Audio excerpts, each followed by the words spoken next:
Di Fairmont, California, kepala polisi lokal ditemukan tewas bernama Marnie Green, ditembak 2 kali di dada dan 1 kali di kepala. Yang pertama kali menemukan adalah seorang sopir truk sekitar jam 5 pagi ini.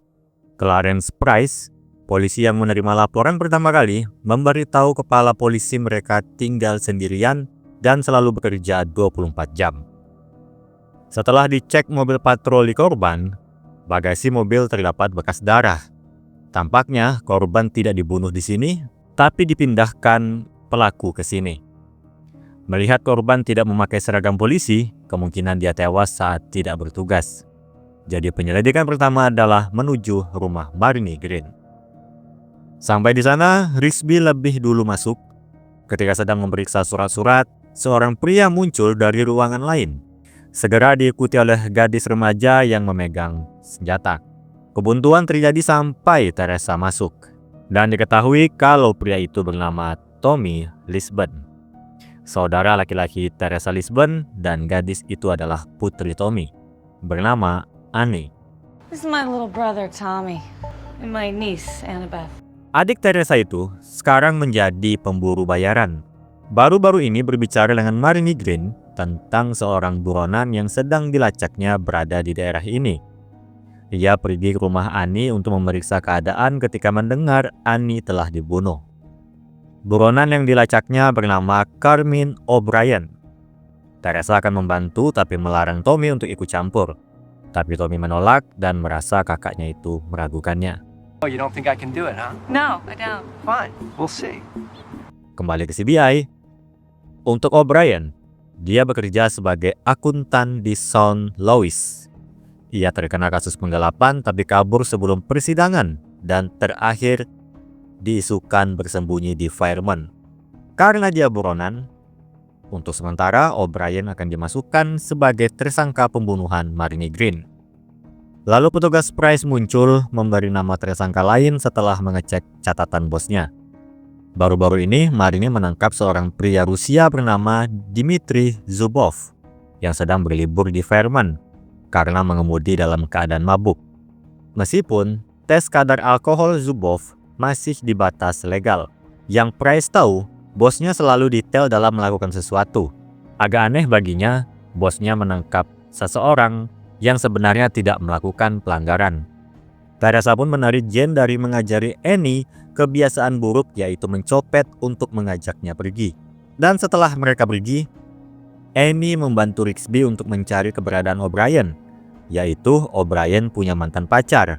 Tapi bantuannya itu sekaligus menerapkan yang diajarkan Jane sebelumnya, yaitu mencopet. Annie mencopet dompet Rigsby.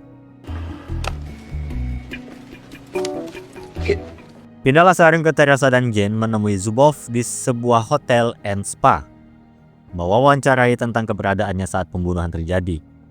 Zubov mengatakan dia ada di hotel tempat ia menginap ini. Saat itu seorang tukang pijat datang untuk memberitahu Zubov jadwal spanya. Jane kemudian menyimpulkan kalau Zubov sangat terobsesi dengan wanita. Terlihat dari ekspresi Zubov kepada wanita spa itu. Jane mempunyai asumsi sebenarnya Marnie Green menuduh Zubov yaitu menyerang seorang perempuan. Tetapi perempuan itu tidak mau mengajukan pengaduan resmi. Sehingga Marnie mencari cara untuk menangkap Zubov dengan penangkapan mengemudi di bawah pengaruh alkohol. Tapi tetap tidak berhasil. Zubov menyangkal semua tuduhan itu dan langsung pergi. Teresa dan Jane pun menuju ke tempat manajer hotel ini bermaksud untuk meminta rekaman video. Kepala manajer itu bernama Chad Carmichael. Di sini, Jane merasa ruangan Chad terlalu dingin dan mempertanyakan AC tambahan, yaitu AC portable di belakang Chad. Lalu Teresa memberitahu tujuan mereka untuk menyelidiki Zubov yang kemungkinan membunuh kepala polisi. Meskipun ayah Chad, Phillips, sekaligus pemilik hotel ini menolak untuk memberikan rekaman itu, Chad diam-diam setuju untuk memberikan rekaman CCTV tersebut untuk melindungi nama baik hotelnya. Lalu Jane mengajak Chad berjabat tangan sebelum pergi.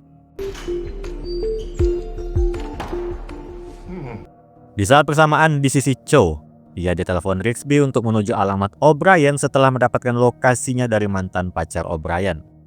Saat sampai di sana, Cho menemukan O'Brien, tapi sial untuk Cho, dia tertabrak mobil membuat O'Brien berhasil kabur. Setelahnya, Cho harus dirawat di rumah sakit. Dan Van Pelt menelpon Teresa, sudah mengecek CCTV hotel di mana jelas menunjukkan Zubov telah melakukan pelecehan pada salah satu staf hotel. Kemudian sebelum Zubov dipanggil ke CBI, Tommy menemui Teresa. Mengatakan kalau dia menyerah mengejar O'Brien dan mengajak Teresa besok makan siang sebelum berpisah. You wanna get lunch tomorrow? Sure. Dan sekarang menginterogasi Zubov, mereka mengkonfrontasinya. Zubov mengatakan ia hanya menggoda staf itu tapi ditolak. Tidak ada lagi sesuatu yang terjadi. Rigsby lalu menanyakan tentang keberadaannya pada malam terbunuhnya Marnie Green. Zubov mengatakan kalau ia ada di rumah Marnie, mencoba untuk mendapat keringanan pasca ia ditangkap karena mengemudi sambil mabuk.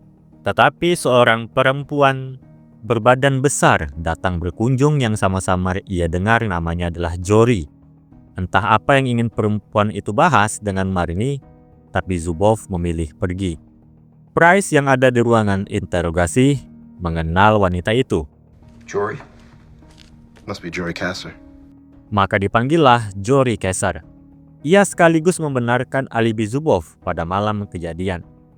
Sedangkan untuk Jory, alasan dia datang menemui Marnie atas permintaan Marnie untuk membahas putra Jory bernama Steven.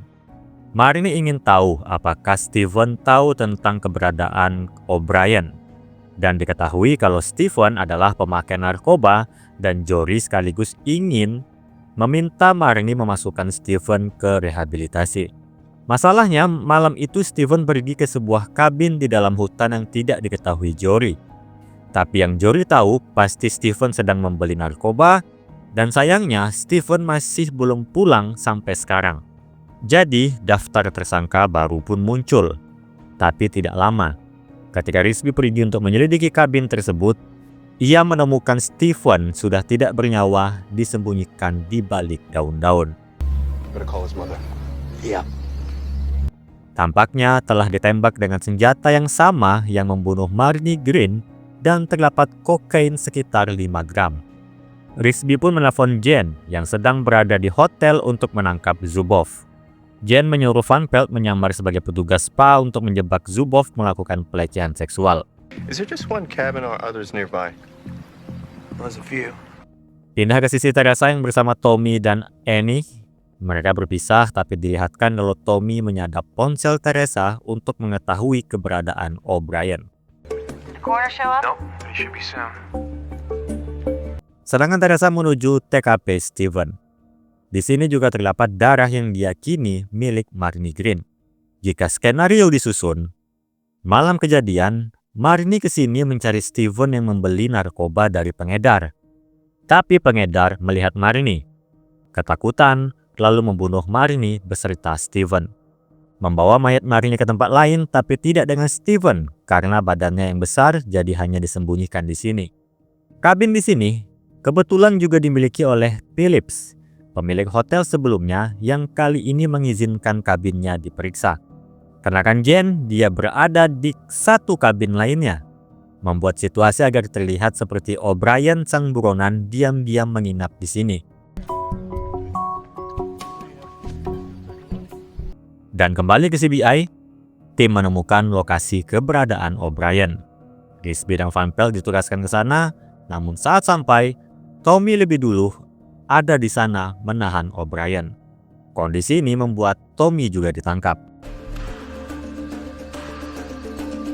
Namun sayangnya, O'Brien tidak mau memberikan keterangan sampai pengacaranya tiba. Sedangkan Tommy, Teresa harus membantunya supaya tidak ditahan. Meskipun Teresa akhirnya tahu kalau ponselnya sudah disadap oleh Tommy yang menjadi alasan kenapa Tommy lebih dulu ada di lokasi O'Brien. Tapi bukannya berterima kasih, Tommy justru meminta Teresa untuk membiarkannya membawa O'Brien. Tentu saja Teresa menolak, menyuruhnya pergi dan mengerjakan sesuatu yang lain untuk hidup. Kata-kata itu menyinggung perasaan Tommy. Dia bukan seperti kakaknya yang punya pekerjaan tetap. Tommy harus bekerja apapun untuk bisa tetap makan bersama Annie. But I'm doing the best that I can, so don't tell me how to live. Pindah ke Jen, dia diam-diam membawa kabur O'Brien, memberikannya kepada Tommy dan menyuruhnya menjemput Annie yang berada di hotel sebelumnya karena Jen memberinya paket spa di sana. Jen lalu pergi ke ruangan Teresa untuk mengajaknya ikut bersamanya. Di perjalanan, Teresa diminta untuk menelpon Chad, memberitahu kalau ada pemburu bayaran akan menuju hotelnya untuk menjemput anaknya dan sedang bersama buronan Carmine O'Brien. Dan sampai di depan hotel, mereka membiarkan Tommy masuk ke dalam. Tommy dihentikan oleh Chad dan membawa ke ruangannya. Chad menawarinya 3 kali lipat bayarannya untuk membawa O'Brien ke Meksiko sebagai ganti. Tommy bingung, bahkan Tommy tidak pernah bertemu dengan Chad. Tapi dia mulai sadar kalau Chad lah yang membunuh Marnie Green dan Stephen. Saat itulah Teresa dan Jen masuk untuk mengkonfrontasi Chad tentang perdagangan narkoba dan ketakutannya bahwa O'Brien telah menyaksikan pembunuhan itu. Jen mengatakan kalau O'Brien sebenarnya tidak melihat apa-apa di kabin. Jen lah yang menaruh perlengkapan seolah O'Brien menginap diam-diam di kabin itu. Kecurigaan Jen datang dari mudahnya Chad memberikan akses rekaman CCTV pada CBI di tengah ayahnya menolak. Itu untuk membuat CBI mengira Zuboff sebagai pelaku. Lalu yang terpenting adalah pengamatan Jen terhadap Chad yang terlihat sebagai pemakai kokain. Ruangan yang terlalu dingin, tapi masif juga dipasang AC portable di dekatnya. Itu untuk menutupi rasa terbakarnya Chad atas keinginan memakai kokain. Untuk memastikan lebih saat itu, Jen menjabat tangan Chad untuk memeriksa denyut nadi Chad yang berdenyut sangat kencang. Chad pun mencoba melarikan diri dengan menyandera Tommy, tapi aksi gabungan dilakukan.